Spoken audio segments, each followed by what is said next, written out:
Bonjour, je m'appelle Pierre Gestin et je suis guide au Port Musée depuis 3 ans et je suis donc responsable de l'accueil des groupes. À Douarnenez, au début des années 80, est née une revue, le Chasse-Marée, passionnée de patrimoine maritime, et cette revue avait vocation de mettre en valeur les vieux bateaux, les vieux gréements. Et suite à la naissance de cette revue, eh bien, des passionnés du patrimoine maritime se sont associés pour sauvegarder les vieux gréements, les vieux bateaux. Ils ont donc sillonné les côtes de toute l'Europe afin de conserver d'anciens bateaux. Et cette première collection a été présentée dans l'abri du marin au port du Rosemeur, le port de pêche, l'ancien port de pêche de Douarnenez. Et cette exposition est devenue permanente à la fin des années 80 et c'est donc appelé le musée du bateau. Et suite à cette ouverture, ont eu lieu les nombreuses fêtes maritimes de Brest et de Douarnenez qui ont vu venir des délégations du monde entier et ces délégations ont parfois offert, vendu leurs bateaux. L'abri du marin est donc devenu un peu trop petit pour recevoir toutes ces collections et c'est ainsi qu'en 1992 est né le Port Musée sur le port Rue dans l'ancienne conserverie Le Brise. La particularité de ce musée, c'est qu'il présente deux parties. Donc une partie intérieure de 3000 m² et une partie extérieure, donc des bateaux à flot uniques en Europe. La politique d'acquisition des bateaux du musée se fait de différentes manières, par le legs, par le don, par l'achat. Alors ces bateaux sont acquis après avoir été étudiés scientifiquement. Nous ne pouvons pas nous permettre d'accueillir tous les bateaux par manque de place. Alors c'est le conservateur qui est responsable du jugement de l'acquisition du bateau. Différents critères sont invoqués pour cela, à savoir les critères esthétiques, les critères de rareté dans la construction du bateau, la date de ces bateaux, le métier qu'ils ont pu faire, les mers sur lesquelles ils ont pu naviguer. Donc plusieurs critères entrent en compte. Les bateaux qui sont présentés ici donc présentent tout type de métier, à l'exception des bateaux militaires.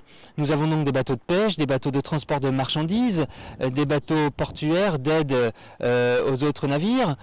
Nous avons des bateaux de plaisance également.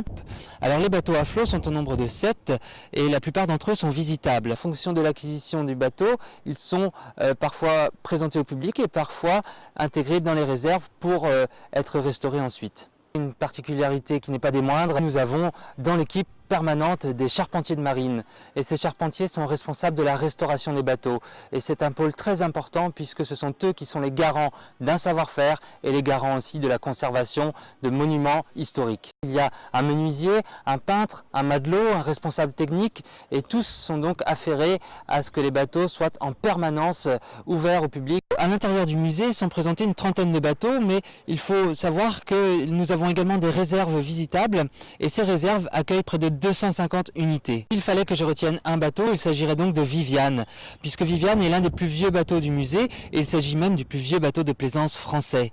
Alors Viviane a été construite en 1859 au chantier du Bijon à Nantes, 40 ans avant son petit frère, le Belém.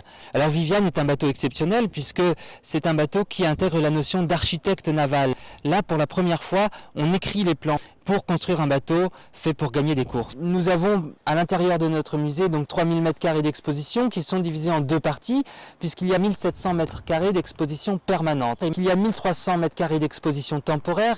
Depuis les 3 ans que je suis là, j'ai par exemple pu faire découvrir au public des expositions concernant les voiles anciennes du Bangladesh, mais aussi une exposition sur l'art contemporain et les peintures des bouts du monde, Land's End, une exposition concernant le lin et le chanvre et leur utilisation dans la marine.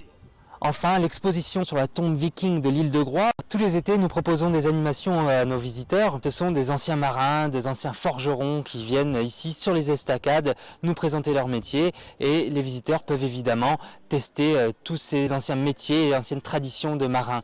Alors parmi les différentes propositions que nous faisons, il y a de la forge marine, du tannage de voile, du ramandage de filets, du matelotage, entre autres nombreuses activités. Actuellement, depuis 4 ans environ, nous recevons en moyenne 45 000 à 50 000 visiteurs. Le site internet du musée, c'est www.port.musée.org. Alors vous pouvez également nous découvrir sur Facebook, également sur Twitter.